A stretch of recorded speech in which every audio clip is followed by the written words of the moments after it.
So she hands him a full bottle of whiskey from the local distillery here in Bushmills. This is right next door, with a teeth on them, and the baby finishes the entire bottle of whiskey in about 2 minutes.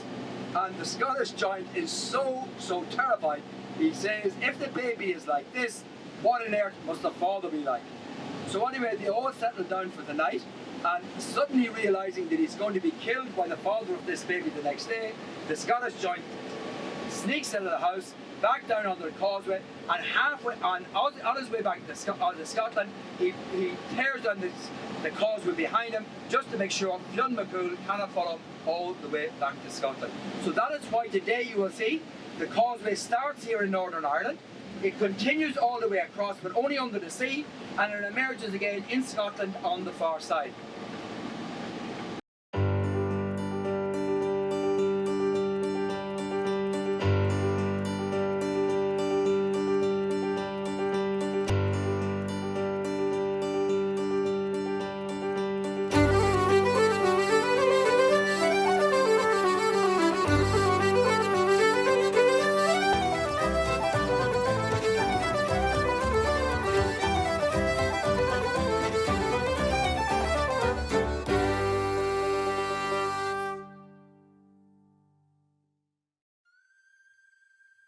In 2016, Dr. Maureen Russell ran her first ever Irish history course through Kean University.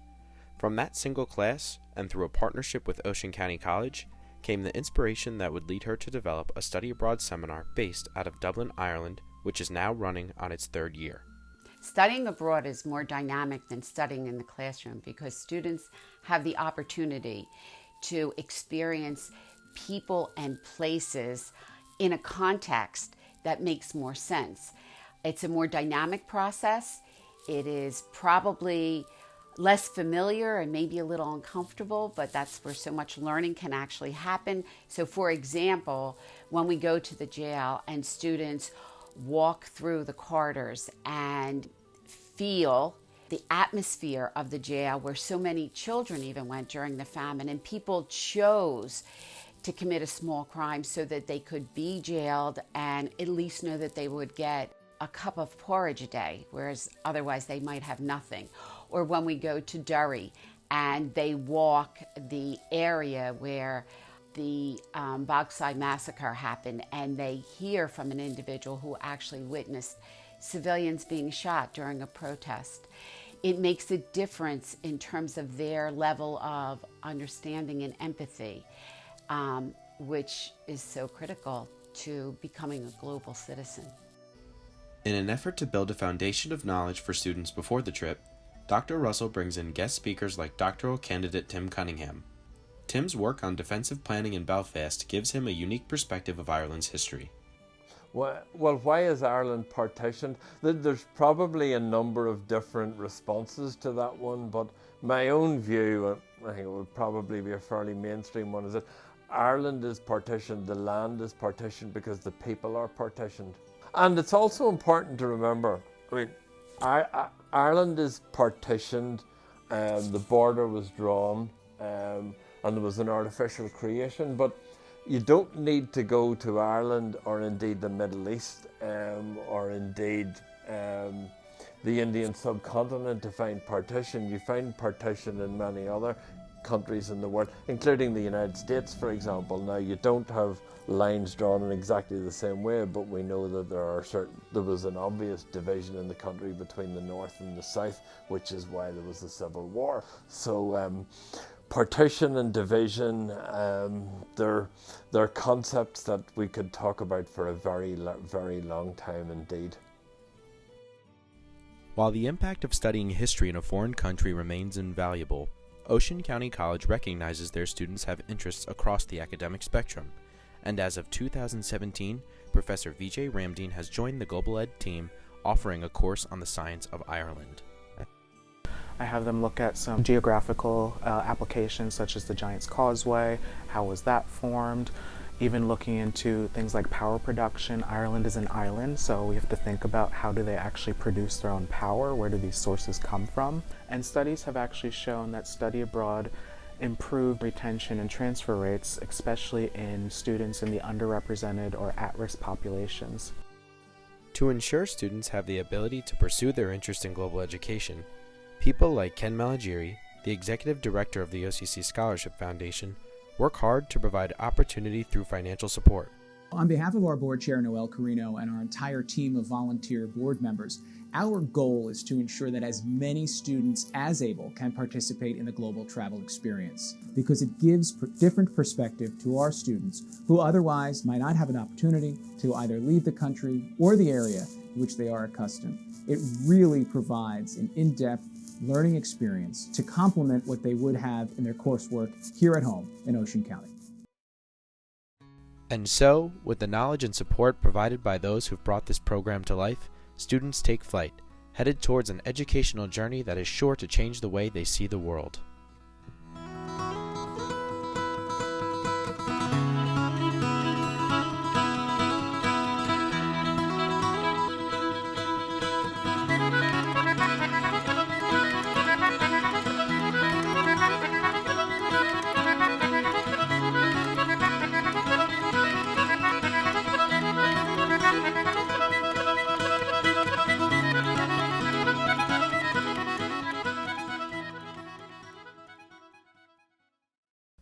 Waiting for us upon our arrival is our tour guide, Sean Finnegan.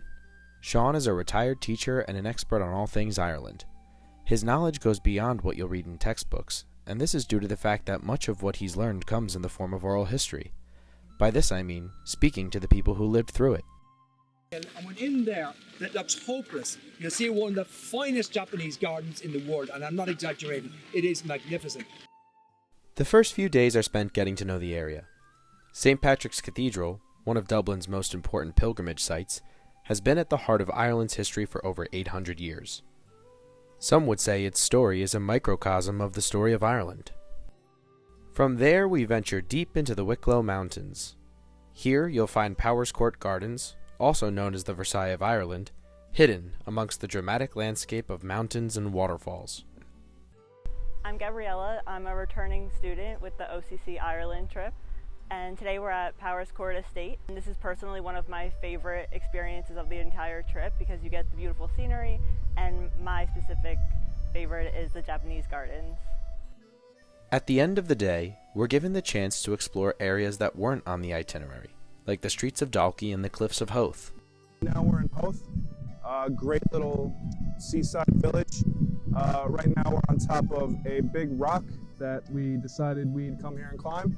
It's just a great place. If you get the chance to go, do it. You have no reason not to. From the windy shores of Ireland's eastern coast, our journey takes us north. Here we get the chance to learn about the sectarian conflict that tore Ireland apart from those who are still impacted by its legacy. Ulster Defence Association, the Ulster Freedom Fighters. You see the two red hands. A red hand is a symbol of the province of Ulster. And this one, open, proud and welcoming. It shows fist defence. Ulster Defence Association formed in 1971, and they were normal men and women. Labeled a terrible beauty by author Leon Uris, Northern Ireland's rocky past clashes with its astonishing natural backdrop. It's here, along the northern coast, that students realize the description dramatic applies to more than just the events of the past. Hi, I'm Caitlin. This is my third time traveling with OCC. We're at Carricker Reid Rope Bridge in Northern Ireland, and we are going to Giant's Causeway soon, next after this trip, and this is one of my favorite parts because we get to see all the beautiful landscapes. The unique geological makeup of Giant's Causeway, like many more of Ireland's natural wonders, has more than one explanation. So we're here at the Giant's Causeway in Northern Ireland. The myth being that the Giants made a path between Ireland and Scotland to do battle, and a bit of trickery happens to get the bridge to be broken, leaving us with what we have here today, but the real scientific part of it being a nice layer of lava under the limestone, cools slow enough where it makes these cool hexagon patterns, which I've never seen ever in my life, and it's just beautiful scenery everywhere. On our final day, we come together to reflect on everything we've accomplished in only a mere week. But before we leave, we head over to the Merry Ploughboy for dinner and dancing.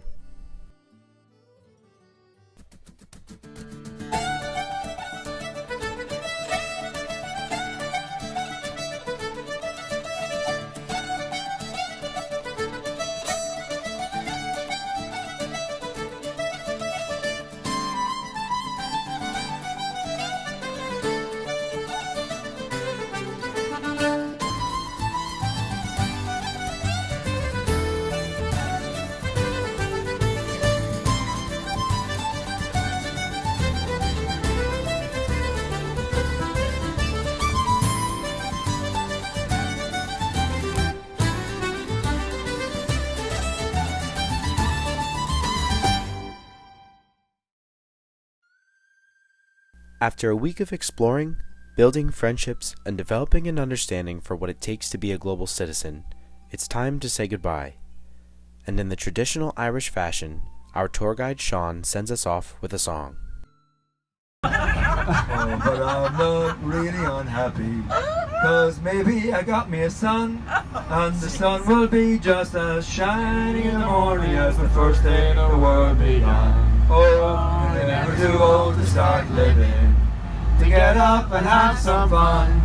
The sun will be just as shining in the morning as the first day the world began. You are truly wonderful. Well done, well done, well done, well done.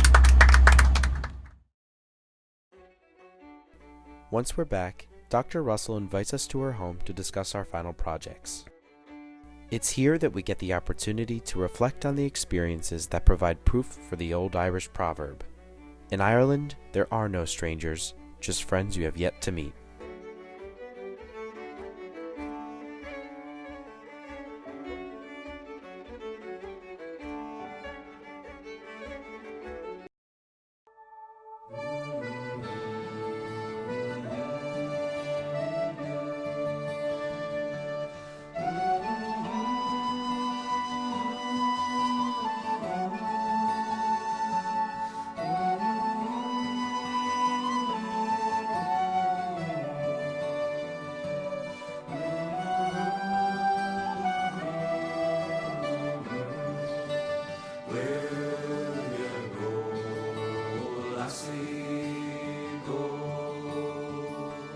And